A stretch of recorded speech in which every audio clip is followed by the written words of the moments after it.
Saludos. Buen día, ¿cómo andan? Buen día. Buen día. Voy a sacar un poco la... Oh, ahora respiramos, la protección. Bueno, ¿cómo andan, chicos? La clase hoy es meningitis, como ustedes pueden ver. Están todos ya, ¿no? Más o menos. Bueno, objetivos de la clase. Primero que sepan cuándo tiene que punzar un paciente, porque la única forma de diagnosticar meningitis es punzando. Tenemos que hacer una punción lumbar y un examen de líquido citoquímico. Tenemos que analizar el líquido para poder hacer el diagnóstico. La única forma de hacer Disculpen, diagnóstico... ¿se puede grabar la clase? ¿Cómo? Sí, si Sí, querés se puede grabar. grabar.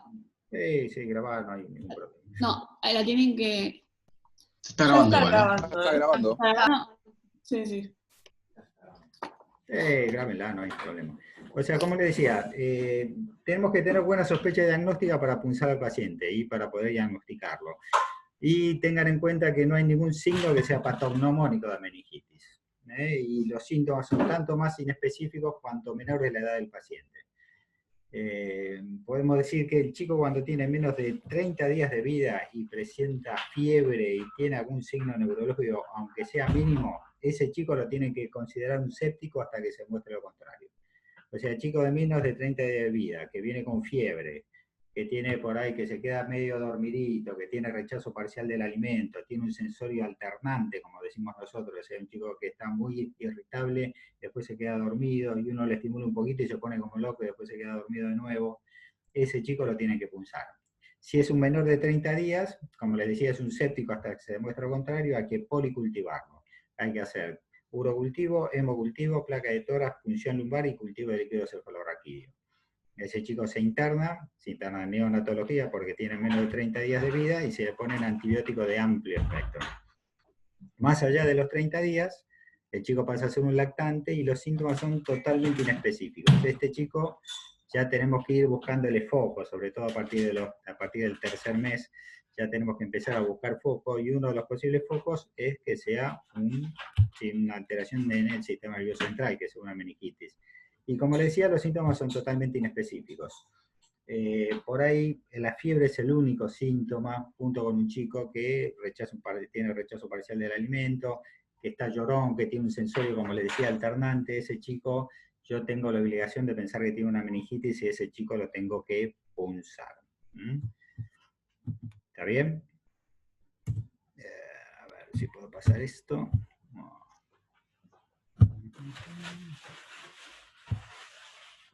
Bien. Entonces, como les decía, bueno, primero tenemos que tener buena sospecha clínica para poder punzar al paciente y hacer diagnóstico. Como les decía, en los chicos de primera infancia los síntomas son totalmente inespecíficos. Ya el chico de segunda infancia, los síntomas empiezan a ser más específicos, empieza a tener más vómitos en chorro, cefalea, posición en gatillo de fusil, Carney, Brusicki, toda la sintomatología clásica de la meningitis. ¿Y esto por qué será? ¿Qué les parece? ¿Por qué puede pasar? Porque un chico de primera infancia es totalmente inespecífico y un chico de segunda infancia ya la sintomatología se hace más específica o más clara. ¿Qué les parece? ¿Qué puede pasar?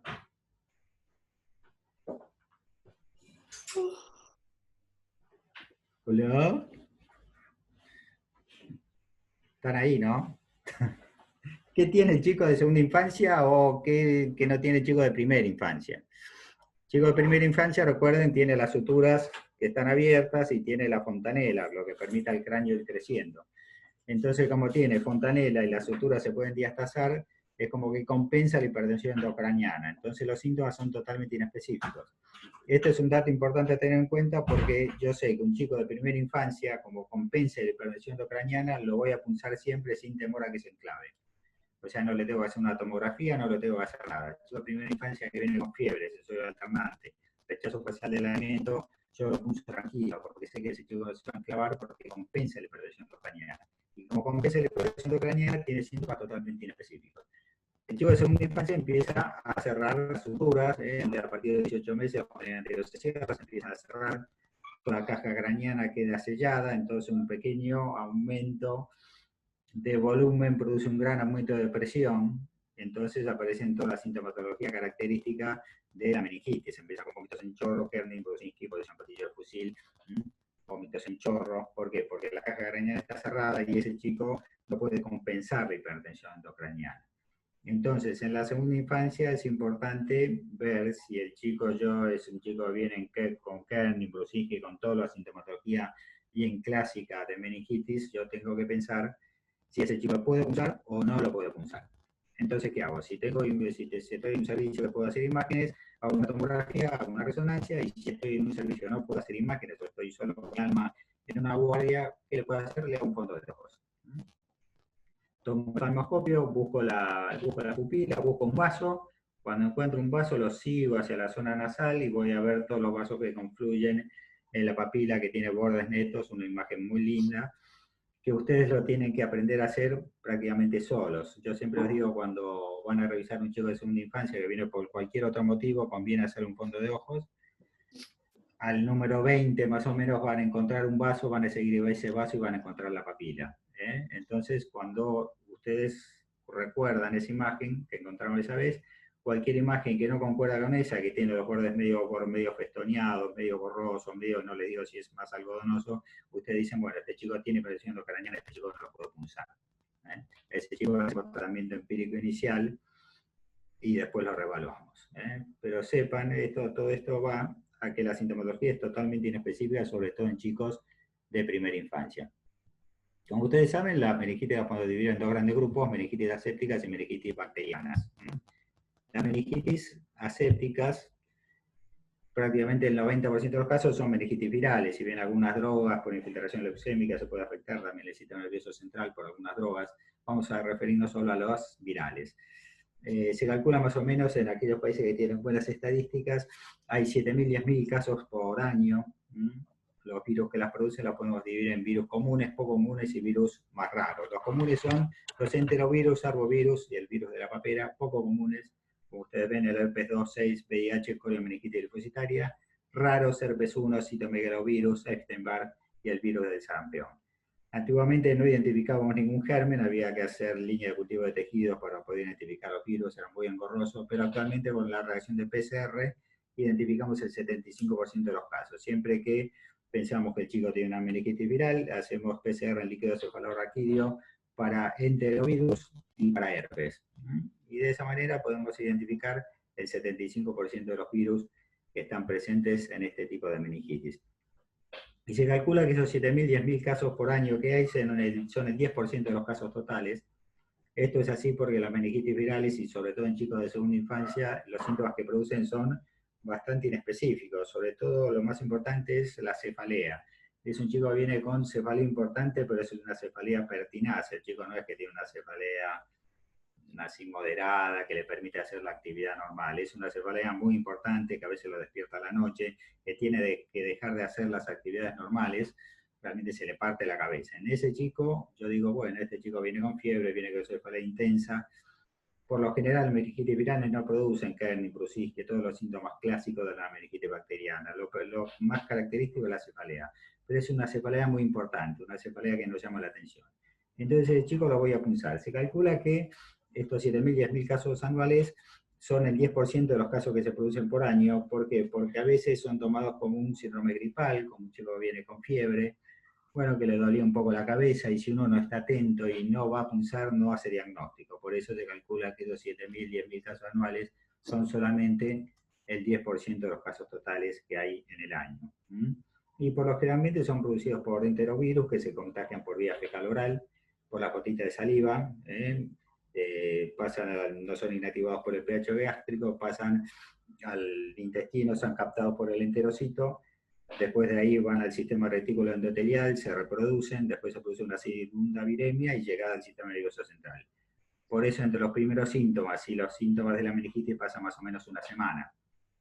Por lo general se produce en la primera infancia, chicos de 4, 5, 6 meses, que puede tener vómitos, diarrea, unos días previos a que empiece con la sintomatología en el sistema nervioso central, y puede producir también cierto rash que producen los enterovirus. Después tenemos el virus herpes. El virus herpes produce algo más característico porque los enterovirus, que generalmente afectan a los chicos, producen una inflamación difusa del sistema nervioso central, pero el virus herpes produce una lesión que es localizada. Entonces, al ser localizada, el chico empieza o suele tener convulsiones, pero son convulsiones focales. Recuerden que la meningitis, como parte de toda la sintomatología, puede tener convulsiones que forman parte de esa sintomatología del síndrome meningio, pero son tónico-clónicas generalizadas, y dentro de las primeras 48 horas del inicio del comienzo de los síntomas. Cuando son focales, yo tengo que pensar si dije, bueno, este chico puede tener por clínico una meningitis viral. Luego puse el líquido citoquímico, me viene para meningitis viral, y tiene una convulsión focal. Yo pienso que ese chico tiene un virus herpes. Convulsión focal puede ser en mi cuerpo derecho, en mi cuerpo izquierdo, puede ser, se desvía la comisura para un lado. Cualquier tipo de convulsión focal o déficit neurológico focal. Yo digo, bueno, este chico puede tener un herpes, entonces este chico es el único que tiene tratamiento específico, que es el aciclovir. La aciclovir a 20 miligramos kilo día endovenoso durante 21 días. Es el único caso de meningitis viral que tiene tratamiento. Todas las meningitis virales se internan, y la única que tiene tratamiento específico es cuando pienso en virus herpes. El chico viene con fiebre, con citoquímico que pega para meningitis viral, con un síntoma o con un signo focal en el sistema nervioso central, que generalmente son convulsiones focales. Ese chico lo medico empíricamente hasta tener el resultado de la PCR que me diga que es un herpes, le pongo aciclovir. Y por otro lado, trato de identificar el tipo de lesión que tiene o el lugar de la lesión a nivel del sistema nervioso central. Por lo tanto, le voy a hacer un electroencefalograma que va a tener un patrón de pico-onda característico en determinada zona, o le puedo hacer una resonancia o una tomografía para ver la lesión focal que tiene gracias al herpes. Todas las meningitis virales se internan, por lo general una vez cuando uno punza baja la hipertensión intracraniana y el chico ya se siente mejor. Todas evolucionan con restitución ad integrum, y a las 24 horas el chico ya empieza a cambiar, ya se siente mejor, ya empieza a bajar la fiebre, empieza a bajar la sintomatología. Si no pasa esto, por ahí al chico lo tengo que repunzar. Entonces, como decíamos, los virales generalmente son los enterovirus, virus polio del 1 al 6, Coxsackie, serotipo A, B, con los distintos serotipos, los ecovirus. También el virus de la papera. El 50% de los casos de los chicos que tienen papera hay cierta movilización de células en el líquido cefalorraquídeo, pero yo sé que siempre tiene restitución ad interum, por lo tanto un chico con papera no lo voy a expulsar. Como diagnóstico, primero, como decíamos, sospecha clínica. Las meningitis virales generalmente se producen en chicos de segunda infancia, y lo característico de la cefalea es una cefalea pertinaz, se le parte la cabeza, tiene que irse a un rinconcito, descansar, le molesta un poco la luz, o sea, no puede hacer la actividad la actividad diaria que actualmente desarrolla el chico. Ese chico lo punzo, ¿y qué veo? Veo que la presión está normal, tengo movilización de células de 20 hasta 1000 por milímetro cúbico, pero siempre franco predominio linfocitario, y la proteinorraquia y la glucorraquia son normales. Entonces yo veo el líquido cefalorraquídeo, es limpio, incoloro, tiene proteínas y glucosa normal. Esto es cardinal. La glucorraquia es muy importante porque la meningitis bacteriana, lo primero que baja a veces antes que la movilización de células es la glucorraquia. Entonces siempre me fijo en la glucorraquia, que tiene que ser la mitad de la glucemia, porque lo que uno mide es el cociente entre la glucosa del líquido cefalorraquídeo y la glucosa que hay a nivel endovenoso, porque la glucosa difunde fácilmente, se va al intersticial, se va a la célula, se va a la neurona, como combustible de la neurona. Entonces lo que uno mide cuando mide glucorraquia es habitualmente la mitad de la glucemia. Entonces tengo que hacer una glucemia antes de la PL y después hacer la PL, y siempre medir glucorraquia. Y siempre hay movilización de células entre 20 a 1000, a veces no son pocos los elementos que hay, pero siempre es predominio monomorfo, predominio linfocitario, nunca polimorfo nuclear.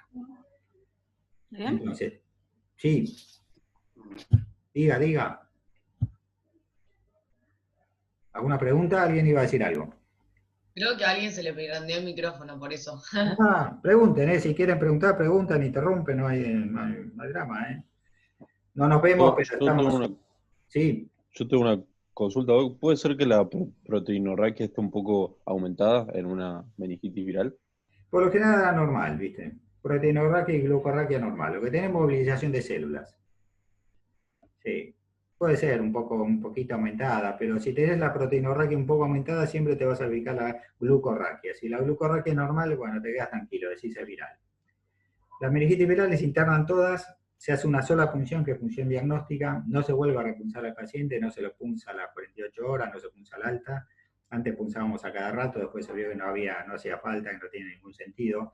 Si ustedes punzan, el líquido seborraquídeo pega para viral, le hacen una de la contrainmunoelectroforesis, una PCR en el líquido seborraquídeo para herpes y para enterovirus, y tienen la suerte que le venga positivo para enterovirus, y ahí se quedan tranquilos. Es una meningitis por enterovirus, ese chico no se lo trato, no lo vuelvo a repunzar, generalmente a las 24 o 48 horas el chico está mejor, se queda una semanita internado, después se va a la casa. ¿Está bien? Salvo que sea una meningitis por herpes, que ese chico le tengo que poner aciclovir endovenoso durante 21 días. ¿Está bien? ¿Dudas? Sí, sí. ¿Dudas, inquietudes? Una ¿Quejas? pregunta, doctor. Sí. ¿Puede que la meningitis viral pueda pasar desapercibida o va a Sí. traer consecuencias si no hay tratamiento, no internas al niño No, en el hospital? Y no... habitualmente las meningitis virales, como te decía, hay muchísimas meningitis que no se punzan, que el chico viene con dolor de cabeza, que está decaído, un poco de fiebre, y dijeron, mira, estás engripado, no está a tu casa, nada. Y el chico le hace restitución ad integrum del sistema nervioso y la pasa solo, porque si vos no lo punzás, no lo diagnosticás. Si el chico es un lactante y tuvo una meningitis por herpes, puede quedar con daño, pero ese chico tiene algo que te pone sobre la pista que es una meningitis herpética. Generalmente empieza a convulsivar y en forma focal. Tiene un foco desde el punto de vista neurológico. Pero muchas de las meningitis virales pasan desapercibidas, sí. La mayor parte. Porque si vos no punzás, no haces diagnóstico. Y vas a punzar cuando el chico tiene un dolor de cabeza realmente importante. Cuando el chico por ahí viene con un dolor de cabeza moderado, y por ahí, viste, uno no tiene, por ejemplo, no lo ve un pediatra, que los pediatras estamos siempre pensando en meningitis, por un clínico no piensa tanto en meningitis. Y es un chico, viste, de segundo país, un chico que es un adolescente, estaba con dolor de cabeza, estaba con fiebre, bueno, estás engripado, te vas a tu casa, y por ahí causó una meningitis viral. Pero bueno, la meningitis viral, salvo cuando es por herpes, tienen una muy buena evolución y no hay, del sistema nervioso central después queda teóricamente sin daño, ¿no? Uno nunca sabe qué hubiera pasado con ese chico si no hubiera tenido ese cuadro de meningitis, como hubiera sido después. Pero bueno, uno se supone que hay una restitución ad integrum del sistema nervioso central, ¿no? Gracias. Una pregunta. Sí, dale.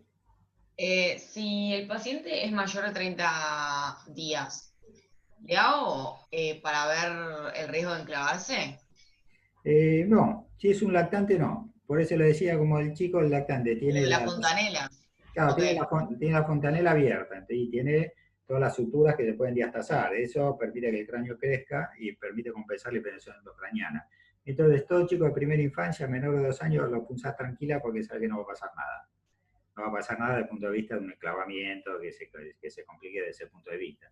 Si el chico tiene más de 2 años o ya es un preescolar, viste que la fontanela se cerró, las suturas están soldadas, y ustedes saben que por la ley de, si se acuerda de fisiopatología, la ley de, no me acuerdo si era Frank-Starling o cuál, un pequeño aumento de volumen produce un gran aumento de presión en el sistema nervioso central y eso hace que las amígdalas se vayan un poquito para abajo y por el chico se enclava. Entonces ese chico tenés que hacerle o una imagen o tenés que hacer un fondo de ojos.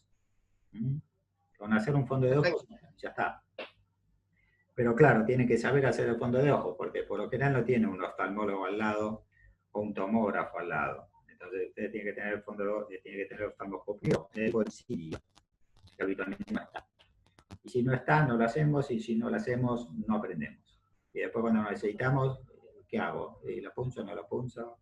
Empiezo a llamar a los bomberos, le hagan un fondo de ojos, se complica. Una pregunta. ¿Es más común la viral, la séptica en lactantes o no tiene nada que ver con la edad, la etiología de las meningitis? No, no tiene. En realidad se diagnostican más en, como es, en preescolares y en chicos adolescentes porque tienen más sintomatología y vos lo vas a punzar con más asiduidad. O sea, la supones más o la sospechás más en chicos más grandes que en chicos más chicos. El lactante por ahí tiene una meningitis viral y está con el sensorio un poquito rechazo del alimento, no te dice nada, y si no la agarra un pediatra, que somos los que estamos sospechando siempre de meningitis, por ahí pasó y no se diagnosticó. Y cuando sospechás la meningitis, tenga la edad que tenga, ¿se interna o solo dependiendo si el cuadro es No, grave? se internan siempre, se punzan para hacer diagnóstico y siempre se internan. Si es una Todas. meningitis, no le haces tratamiento, pero ¿qué pasa? Si el chico a las 8 horas, ¿viste? Empieza con mayor vómito, mejora el estado general, empieza a ponerse más en gatillo de fusil, se altera el sensorio, vos ves que no tiene una buena evolución desde el punto de vista clínico, ese chico lo tenés que repunzar, porque a lo mejor vira el líquido cefalorraquídeo y de una meningitis viral pasa a ser una meningitis bacteriana. Perfecto. ¿Sí? El tema son los que no sospechás, entonces no se internan. Pero Claro. si lo sospechás, lo tenés que internar. Si lo sospechás, lo internás y lo punzás. Perfecto. Se escucha un perro por ahí, saquen al perro, saquen a Bobby. Saquen a Bobby o muéstrenlo en la imagen. Bueno. Doc, una consulta. Sí. ¿Puede ser que la meningitis curse con hidrocefalia? No, por lo general no. Si produce hidrocefalia es que porque tenés un daño muy grande y quedó una alteración en la circulación del líquido cefalorraquídeo, que el cual se va acumulando y va aumentando, viste, todo el sistema ventricular y se produce la hidrocefalia, pero habitualmente Claro. no se produce. Ah, ok, gracias. Bueno, eso en cuanto a las virales. Después tenemos las bacterianas. Las bacterianas, el cuadro es un poquito más grave. Tanto es así que tiene una mortalidad de 3-8% y se complican en el 20 o 40% de los casos. Estamos hablando de chicos que fueron punzados con una buena sospecha diagnóstica, que se punzó en su momento, que se trató en forma adecuada. Fíjense que la mortalidad sigue siendo alta. Las 2/3 partes de los casos ocurren en niños menores de 5 años y cualquier germen bacteriano, de acuerdo al sistema inmunológico del paciente, puede dar una meningitis. Si ustedes son inmunosuprimidos, cualquier germen, cualquier bacteria puede llegar al sistema nervioso central. Si somos inmunocompetentes, habitualmente llegan 3, hemófilos, meningo y neumococo.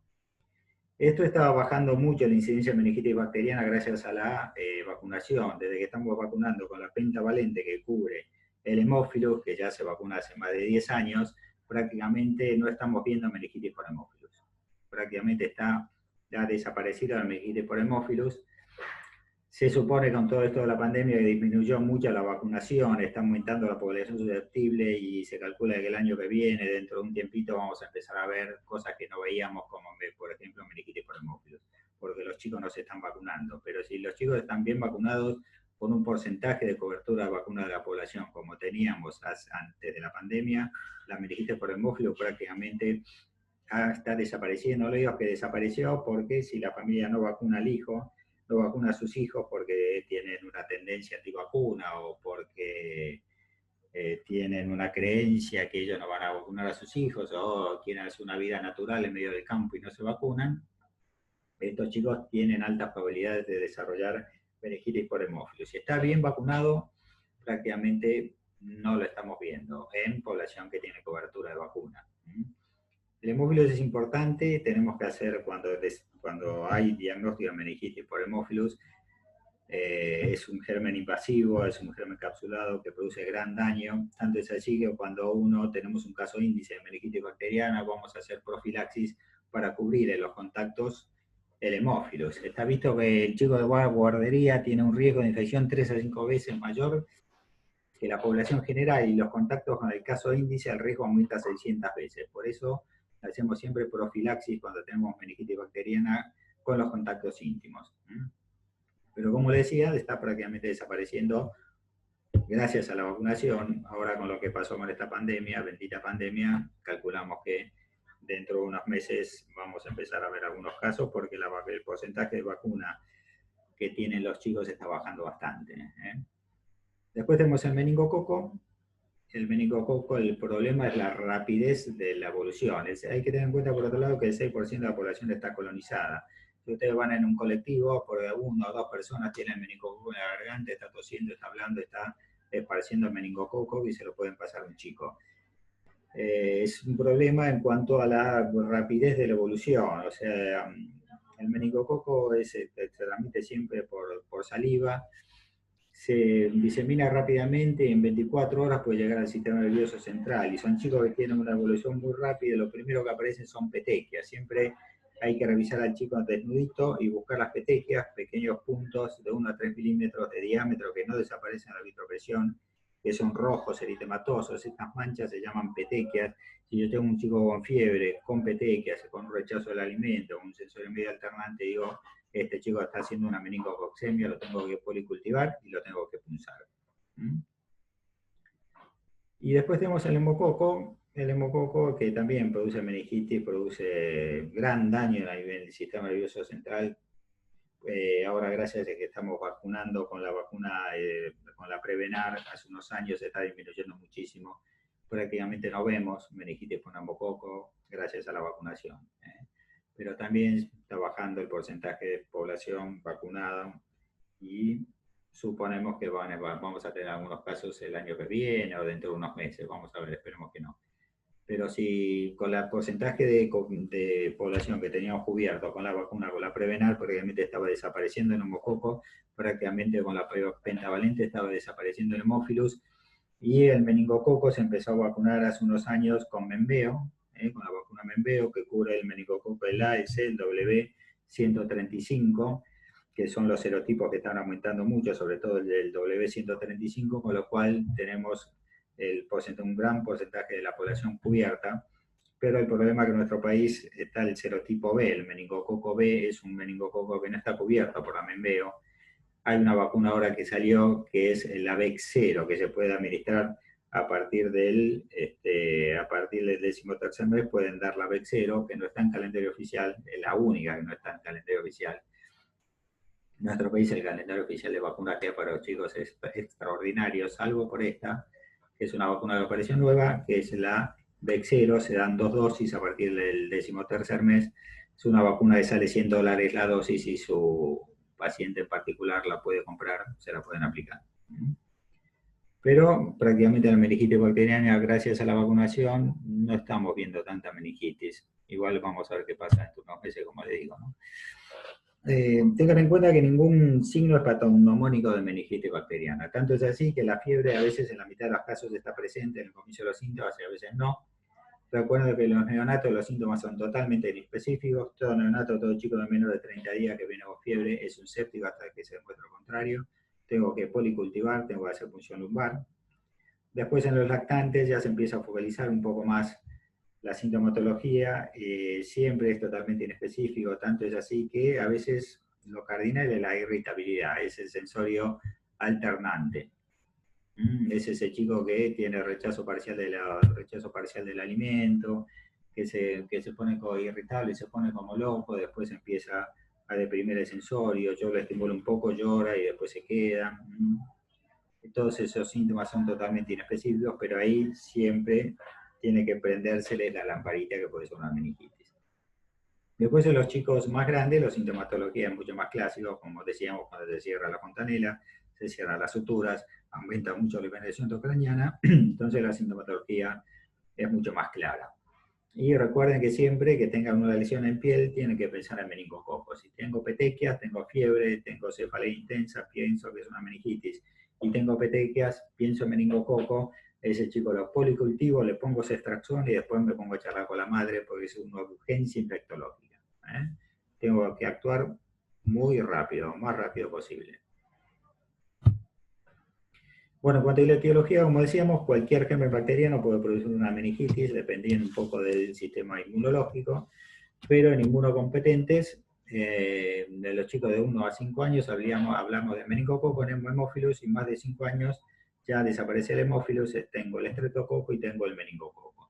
Y en los recién nacidos hay que cubrir gram negativos, Escherichia coli y Listeria monocitógenes. Por eso, el tratamiento que hago es de acuerdo al germen y de acuerdo, hago tratamiento empírico inicial, de acuerdo al germen más probable por edad, ¿no? Bueno, ¿y cómo lo diagnostico?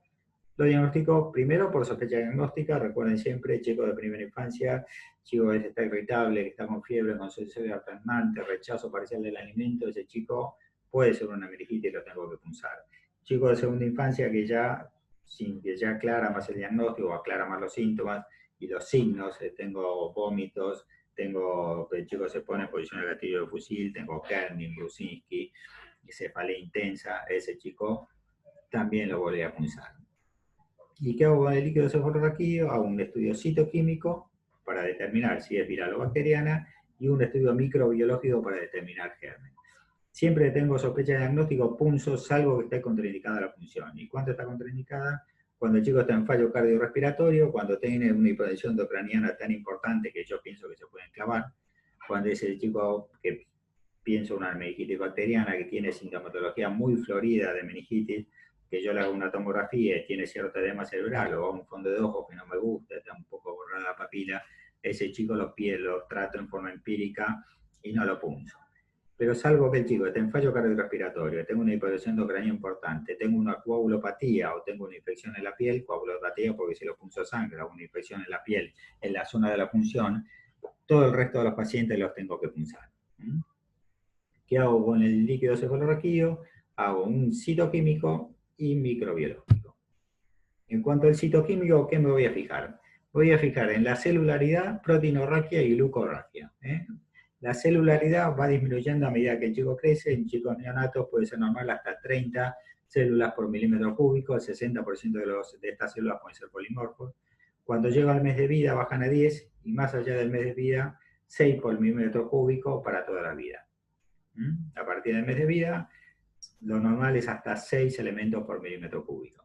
Las proteínas pasa algo parecido, en el menor de un mes, 90 miligramos por decilitro, cuando llegamos al mes 45 miligramos por decilitro, y más allá del mes 40 miligramos por decilitro, y con la glucorraquia siempre tiene que estar en el orden de 45 miligramos por decilitro. En realidad, cuando uno, como le decía, cuando está dosando glucorraquia, está dosando, es un cociente entre la glucosa de sangre y la glucosa en líquido cefalorraquídeo por la difusión en forma simple de la glucosa desde el intravascular al intersticial y pasa a la barrera hematoencefálica y va a las neuronas, ¿no es cierto? Entonces, habitualmente es la mitad de la glucorraquia. Lo que uno tiene que hacer, la secuencia es, cuando viene el chico, yo pienso que tiene una meningitis, primero le hago un laboratorio, le hago un medio interno, le hago una glucemia, porque cuando punzo es una situación muy estresante de liberación de una serie de mediadores y se altera la glucemia. Entonces tengo que tratar de hacerlo antes, la glucemia antes de hacer la punción lumbar. Y después siempre comparo la glucemia, la glucorraquia con la glucemia. Normalmente tiene que ser la mitad. Cuando es menos de la mitad, ya pienso que ahí es un signo cardinal de meningitis bacteriana. ¿Por qué? Porque la membrana está inflamada, la glucosa difunde menos, y por otro lado los gérmenes y los leucocitos en el sistema nervioso central consumen glucosa. Por lo tanto, un signo cardinal de meningitis bacteriana es la hipoglucorraquia. O sea, yo sospecho que el chico tiene una meningitis, si es un chico, síntomas inespecíficos, sueño alternante, rechazo parcial del alimento, fiebre. Si el chico es más grande, viene con vómitos en chorro, cefalea importante, o sea, la sintomatología ya es mucho más clara. Voy a punzar, de ese líquido cefalorraquídeo un citoquímico, el bacteriólogo que está de guardia deja todo lo que tiene que hacer, me hace ese citoquímico en 10 minutos, digo, bueno, ¿es una meningitis viral? Es una meningitis bacteriana. Meningitis viral, lo interno, no lo trato, hago un control evolutivo, y si es una meningitis bacteriana, lo que tengo que hacer con ese líquido cefalorraquídeo es tratar de identificar germen. Entonces, ¿qué hago? Le hago un test de Gram, pongo 2 gotitas de líquido cefalorraquídeo, hago una corrida, una tensión de Gram, que tiene una alta sensibilidad, 60-90%, entonces si el bacteriólogo me informa diplococo Gram positivo será un neumococo, tipo el coco Gram negativo será un meningococo, coco bacilo Gram positivo, coco bacilo Gram negativo será un hemófilos. Entonces en 10 minutos yo ya sé qué germen tengo. Después hago un cultivo en agar sangre, agar chocolate, en el 80% de los casos vienen positivos, y si puedo, hago métodos rápidos contra inmunoelectroforesis en el líquido cefalorraquídeo, que tiene una alta especificidad y una alta sensibilidad. Va variando de acuerdo al germen, la especificidad es 95% para hemófilo, después baja un poco para hemococo y para meningo, pero tiene una alta especificidad. Si tengo una contrainmunoelectroforesis positiva para hemófilos en líquido cefalorraquídeo, yo digo ese chico tiene una meningitis por hemófilo. No hay vueltas. Es lo mismo para meningococo y para neumococo. Y después siempre hago hemocultivos, porque el líquido del germen llegó al sistema nervioso central a través de la sangre, entonces los hemocultivos habitualmente son positivos. El 80% de los casos son positivos cuando tengo un hemófilo, y después va bajando para neumococo 50% y para meningo un 30%, pero siempre hago hemocultivo. Entonces tomo el líquido cefalorraquídeo, hago citoquímico, veo si es viral bacteriana. Si es viral y puedo, le hago contrainmunoelectroforesis para enterovirus, le hago PCR para enterovirus y para virus herpes, que son las dos cosas, los dos virus que puedo dosar por reacción de cadena de polimerasa por PCR. Si el citoquímico pega para viral, si es bacteriana, le hago siempre un gram, que tiene una alta sensibilidad, con lo cual en 10 minutos prácticamente tengo el germen. Hago un cultivo en sangre, cultivo en agar sangre en agar chocolate, hago un hemocultivo y si puedo lo hago con una contrainmuno, para tratar de identificar el germen. Siempre es bueno saber el germen que estamos tratando. Y por supuesto, antes de tener todo esto, yo ya le puse el tratamiento empírico inicial, no espero nada. Si el chico yo supongo que tiene una meningitis, lo punzo, veo que el líquido cefalorraquídeo pega para una meningitis bacteriana, enseguida le pongo el tratamiento antibiótico, después hago todo esto, ¿no? Siempre el tratamiento antibiótico lo hago lo antes posible. Bueno, entonces, ¿cómo hacemos tratamiento? Decíamos que el tratamiento lo hago de acuerdo al germen más probable por edad. Pues cuando tengo un neonato, pongo ampicilina máximo aminoglucósido, ampicilina para cubrir listeria monocitógenes. De 1 mes a 3 meses también puede estar metida la listeria, entonces ampicilina más ceftriaxone. Y cuando el chico tiene más de 3 meses, ya la listeria desaparece, entonces cubro con ceftriaxone. Con ceftriaxone estamos cubriendo todos los gérmenes más frecuentes, es un buen antibiótico, tiene buena llegada al sistema nervioso central, y los chicos andan muy bien. La duración del tratamiento, pues tengo un gram negativo 21 días, estreptococo, listeria, 14-21 días, neumomeningohemófilos 10 días. Siempre como coayudante utilizo dexametasona 0,6 miligramos kilo día durante 2 o 4 días. La secuencia sería la siguiente: yo tengo un chico que me parece que tiene una meningitis, lo punzo el líquido cefalorraquídeo, me pega para meningitis bacteriana, le pongo enseguida el antibiótico, pero unos segundos antes o unos minutos antes le pongo dexametasona. Pues está demostrado que la dexametasona es lo único que disminuye las complicaciones neurológicas, la sordera neurosensorial perceptiva que suelen tener estos pacientes. Entonces siempre primero pongo dexametasona y después pongo el ceftriaxone. ¿Estamos bien? ¿Están vivos? ¿Están ahí? Sí, aquí estamos. Perfecto. ¿Preguntas? Nada. Eso justo lo de la profilaxis en contactos